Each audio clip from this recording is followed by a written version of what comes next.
بسم اللہ الرحمن الرحیم۔ آج کچھ دوست پوچھ رہے تھے کہ پاکستانی کیسی قوم ہے۔ میں نے کہا بھی ہم بھی پاکستانی ہیں اور بڑا فخر ہے ہمیں پاکستانی ہونے پر، لیکن کچھ ہماری نا عجیب سی سائیکی ہے جو شاید بعض لوگوں کی نظر میں ہو سکتا ہے ہم کوئی ذہنی مریض ہوں یا ہم کیا ہوں، ہمیں لوگوں کو ہماری سمجھ ہی نہیں آتی۔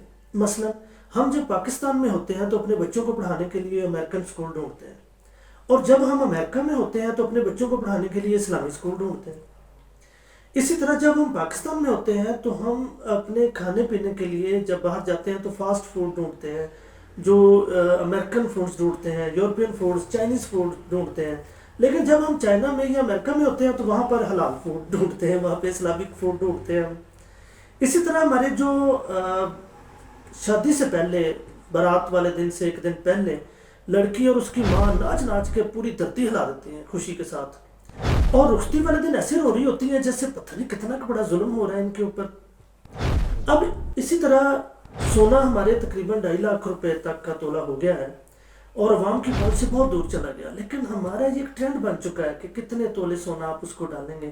حالانکہ یہ تولے جو سونا ہے، 2-4 تولے سونا جو ڈالا ہے، یہ کسی نہ تو فنکشن میں پہنتے ہیں کیونکہ ہمارا جو سیکورٹی سسٹم صحیح نہیں ہے، ڈر ہوتا ہے کہ کوئی چھین نہ لے، لہٰذا اس کو چھپا چھپا کے رکھتے ہیں۔ ایک بہت بڑے پیسے کی رقم کو ہم باؤنڈ کر کے ہم اس کو چھپا چھپا کے رکھتے ہیں، اس کی حفاظت کرتے ہیں۔ بہت سارے لوگ جو ہے اس میں حادثات کا شکار بھی ہو جاتے ہیں، اور اسی کے اوپر بہت سارا، حالانکہ یہ کبھی استعمال بھی نہیں ہوتا ہمارے۔ تو اسی طرح لڑکا جو ہے، اب ایک لڑکا ساری زندگی موٹر سائیکل پہ سفر کرتا ہے، جاب کرتا ہے چھوٹے سے لیول پہ، لیکن شادی والے دن وہ بڑی بڑی لینڈ کروزر کرائے پہ لے کر لڑکی والے کے گھر پہنچ جاتا ہے۔ اور لڑکی والوں کا گھر کیونکہ چھوٹا ہوتا ہے، وہ لوگوں سے پتہ نہیں کس سے چھپاتے ہیں، لڑکے والوں کو بھی پتہ ہوتا ہے، رشتہ داروں کو بھی پتہ ہوتا ہے، لیکن پھر بھی وہ ایک بڑا سا ہال کرائے پہ لیتے ہیں، بڑا خوبصورت سا ہال، بہت زیادہ پیسے خرچ کر کے، اور وہاں پر جا کر وہ شادی کو، برات کو ریسیو کرتے ہیں۔ اور ٹھیک شادی کے 2 دن بعد وہی لڑکا اور وہی لڑکی جو بڑی بڑی گاڑیوں میں بیٹھ کے گئے تھے، وہ موٹر سائیکل پہ دھکے کھا رہے ہوتے ہیں۔ تو اسی طرح جو ہماری جہیز جب بنایا جاتا ہے، اس میں درجنوں کے حساب سے رضائیاں، تلائیاں، کمبل، تکیے اور پتہ نہیں کیا کچھ دیا جاتا ہے، اور یقین جانے بعض اوقات وہ پیٹیوں کے اندر 10-10 20-20 سال پڑا رہتا ہے اور اس کی کبھی ضرورت ہی محسوس نہیں ہوتی۔ ہم کتنا اپنا جو ہے وہ پیسہ جو ہے اسے باؤنڈ کر لیتے ہیں۔ اسی طرح سوٹ اور جوتے اتنے زیادہ لے دیے جاتے ہیں کہ پھر ہوتا کیا ہے کہ وری والے دن وری کے اندر جو ہے کوئی 20 سوٹ سلوا دیے جاتے ہیں۔ جب تک 20 سوٹ پہننے کی باری آتی ہے، اتنی دیر تک ہماری جو بیگمات ہیں وہ موٹی ہو گئی ہوتی ہیں، لہٰذا وہ سوٹ پھر آگے بانجیوں بھتیجیوں کو دے دیے جاتے ہیں۔ تو اسی طرح جوتے جو ہیں وہ بھی پورے نہیں رہتے ان کو، کیونکہ 1.5 سال گزر جاتا ہے اسی طرح سوچتے سوچتے۔ تو یہ اسی طرح کا جو ہے، اب آپ دیکھیں کہ ایک دلہن کے لیے کوئی 50,000 روپے کا جو ہے وہ میک اپ تیار کیا جاتا ہے۔ اچھا 50,000 روپے کا میک اپ، اس کا آپ کو 10-20-30-40 ہزار میک اپ کر کے پورے خاندان کی لڑکیاں ایسے سجتی ہیں جیسے دنیا کی کوئی الگ مخلوق انہیں دیکھنے آ رہی ہے، کوئی ماڈل سلیکٹ ہونی ہے آج۔ حالانکہ وہی رشتہ دار ان کو روز دیکھتے ہیں، وہی ادھر کے بھی اور ادھر کے بھی رشتہ داروں نے ساری عمر ان کو دیکھنا ہے، اور ایک دن کے لیے ہم اتنا مقروض ہو جاتے ہیں، اتنا مقروض ہو جاتے ہیں کہ وہ جو دلہے کا والد ہے اور جو دلہا ہے اور وہ جو پوری فیملی ہے، وہ پھر 10-20 سال تک ان قرضوں کی لپیٹ میں رہتے ہیں۔ ہم اتنے پیسے فوٹو سیشن پہ لگا دیتے ہیں، یقین جانے بہت کم لوگ ہوں گے جو اپنی شادی کی ویڈیو کوئی ایک بار سے زیادہ دیکھتے ہوں گے۔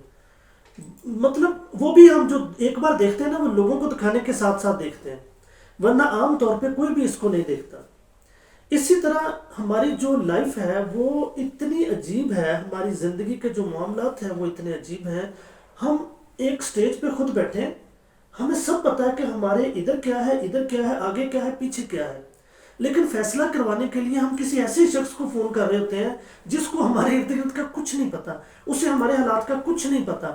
بھائی اگر میں اپنا فیصلہ، جو اس فیلڈ کے اندر بیٹھا ہوں، جو ساری سچویشن کو دیکھ رہا ہوں، میں اپنا فیصلہ خود نہیں کر سکتا تو دوسرا کیسے کر سکتا ہے؟ اس کو تو کچھ بھی نہیں پتا، اور یقین جانے وہ مجھ سے پوچھ رہا ہوتا ہے کہ اچھا یہ بتاؤ تمہارے ماموں کیا کہہ رہے تھے، تمہارے چاچو کیا کہہ رہے تھے، وہ مجھ سے پوچھ پوچھ کے نا پھر ایک فیصلہ کرتا ہے جو بڑا ہی نامکمل سا فیصلہ ہوتا ہے، لیکن ہم اس کو مان کے بہت ہی خوش ہو جاتے ہیں۔